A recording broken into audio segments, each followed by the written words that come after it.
Hey everyone, welcome to HR Happy Hour Work Break. I am back with Karen Hunter. Karen, how are you? It is good to be back, and it's almost Friday. I know. I How mean, are you it's so doing? late. What a day we've had. I feel like we've had we're doing a ton of software demos. We had a couple of other meetings today as part of what we're Mhm. doing at H3 HR and some of the stuff we're doing for HR Tech. Like we, I'm sure you're sick of me at this point today, so it's almost over. Though, yeah, just a couple things I wanted to mention, sort of the worky part. We have been talking about WorkHuman and the Mood Tracker product on the HR Happy Hour podcast for a couple of months now because WorkHuman's a sponsor of our show, of our podcast. But Mhm. we actually took a formal demo of Mood Tracker today, right, as part of the top HR products process. And man, that was cool. I was glad really we could see the full kind of fullness of the product and the capability and what it could do and also like sort of the behind the scenes, what kind of information it makes available to organizations who might adopt it. I love seeing the behind the scenes. It was something that we've played with at H3. So, you've taken some surveys, I've taken some Yeah, surveys, and but we're just really small, so we don't get to see a lot of the right. backside of that, as the large corporations can. But wow, I mean, to be a free product, to be just the capabilities that they have, it's really cool. Yeah, and I mean, the way you can sort of look at employee engagement, you look at resilience, you look at diversity and Hmm. inclusion, lots of great features there. And also their Hmm. commitment. And Eric Mosley talked about this on the podcast that we did with him, Trish and I, a couple of days Hmm. ago. But the commitment they have to development, to the roadmap, and to keeping this product free forever, which I've heard now 17 times from them, so I know it's true. Like it's a free thing and it's intended to be free forever. And honestly, they were building it before pandemic, so it's not even just a response to Hmm. pandemic. But so yeah, thanks to them for the time today, and I do encourage folks to check that out. One other thing I wanted to mention from honestly, I didn't intend this, Karen, but our other HR Happy Hour sponsor, our friends at Paychex, our friend Tracy Volkman sent us an update today, and she's awesome. And I know she listens to the show, so I hope she hears her name said out loud on the show because Tracy is awesome. She's like one of my She favorite. is. She's absolutely one of my favorite people in the whole HR HCM space. She shared with us Hmm. some updates today, and the one thing I wanted to pull out, Paychex is helping, of course, their customers navigate through all these difficult times, right? And one of the Right. things that they did a couple of months ago when the Paycheck Protection Program was first announced, they set up all kinds of information and resources and reports and automated reports to help their customers Hmm. effectively apply for these PPP loans. And she sent us some news today. I couldn't believe this. They helped their customers receive $28 billion in PPP loans, which when I saw that number, I couldn't believe it. Blew me away. I know they have a lot of customers, but still, $28 billion in PPP Hmm. loans that Paychex helped their customers obtain. So just kudos to How them. amazing is that? I mean, Yeah, they're so hard to get a hold of. So to have that help, I mean, Paychex has been amazing in that. yeah, and we heard horror stories, right, about how difficult it was Absolutely. for small businesses to navigate that process and the application Hmm. process and get approved and long, long wait times, et cetera. So they did an awesome job at that. And now they're helping their customers with the forgiveness part of it, right? So part Yes. one was get the loan, right? And part two Hmm. is have the loan forgiven, right? Because you used it to pay your Yeah. employees. And there's some other approved expenses, I think, as well. But so great job by them, and I wanted to shout them out, and also shout out our friend Tracy specifically because That's she's so right. awesome. Hi, Tracy. Yeah. So, all right, we worked enough tonight, Karen. I feel like that's all we did tonight. No more work. I guess that's a normal day, right? So this has been a long week. I know we did the show on Monday together, We did. Okay. And I have to and it was say, like it was an awful start to the week. So how's it gone since then for you? I think it's been more of the same, but one of the highlights is I watched the work break that you did with Trish, and Okay. you kind of gave me a heads up. You're like, the last couple minutes was just a Yes. little I said listen to different. the end. Yeah. Oh my goodness, you guys had me rolling. But kind of alongside of that, I found something that came out today Okay. about hand sanitizer. So you guys were talking about, all of these horrible side effects and things that can happen, Sure. right? Well, we're all living right now with hand sanitizer.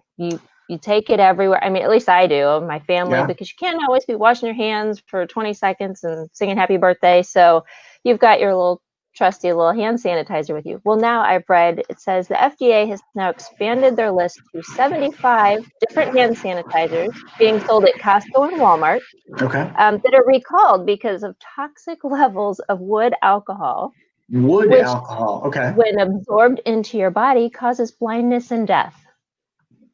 Wow. So, Then so that's an awful side effect. That is, wow. so do we risk COVID? Do we risk blindness and death? Like, I'll take my chances with like COVID, I think. Blindness and death sound rough. Wow. I yes. didn't I saw one headline on that. I didn't dig into it all. I was able to get a bunch of hand sanitizer in the early days of pandemic, kind of pre-lockdown, and I've had enough of a household supply to get me through. So I haven't bought any in a while. Even if you can, I don't even know. But wow. Well, luckily mine is not from there. Most of mine are from Hallie's stash. She loved to collect the little ones that the Yeah. girls all had in the different scents and different colors that matched their backpacks and all the fun stuff. So we have a huge stash if you ever need them. So the message is check your hand sanitizer stock right now and make sure you're not going to go blind for clean hands. Okay, I that's would do that, yes. So here's something fun. I didn't know this, and I saw this yesterday, and I was too slow today because we were so busy all day, and I missed out. Today is National Wine and Cheese Day. I don't know if you knew that. Yeah, and I didn't know who knew there was a day for the combo of wine and cheese, which is a great combo. I wonder if there's I'm gonna celebrate.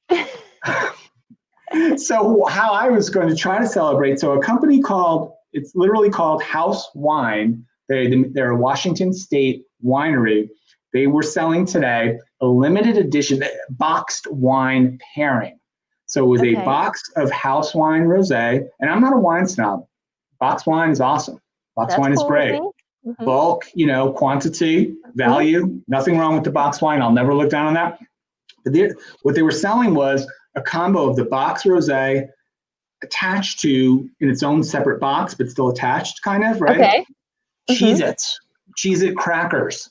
So you had the wine and the cheese in the double box, right? And man, it looks really awesome. I'm looking at the article now. The picture's really, really cool. And so only for sale today, limited edition. So right before the show, I thought, I want to mention that. I clicked through to the link to see if I could obtain such a box. And alas, too late, sold out. It's sold out. Yeah, and I felt really awful, but still great idea. And so you're right, maybe after the show, since it is 5+ something here where I live, it is happy hour, maybe we can and this is the first break we have actually gotten today. Yeah. And I might have some Cheez-Its here. I actually think I have some. I probably do too. I know there's a whole kind of subset, right? You get the cheese. I know I have cheddar goldfish crackers here. I know that's in my cupboard. That works. I totally think that works. To the Cheez-Its. Yeah.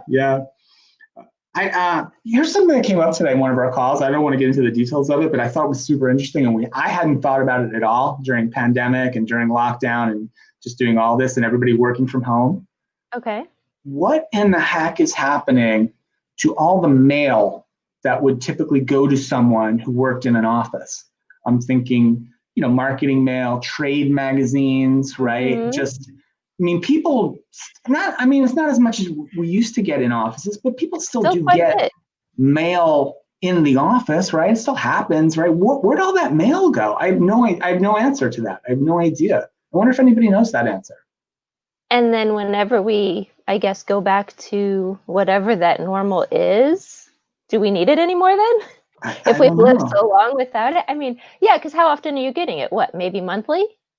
Maybe? If you were like, say, an engineer, if you were working in an office as an engineer and you had a subscription to Popular Engineering, say, or whatever magazine engineers read, and you got that delivered to your office, is there going to be a stack of them waiting for you? But they don't just how's that going to work? I thought that was just a really interesting point someone brought up today, and I don't have an answer for that. That's a good point.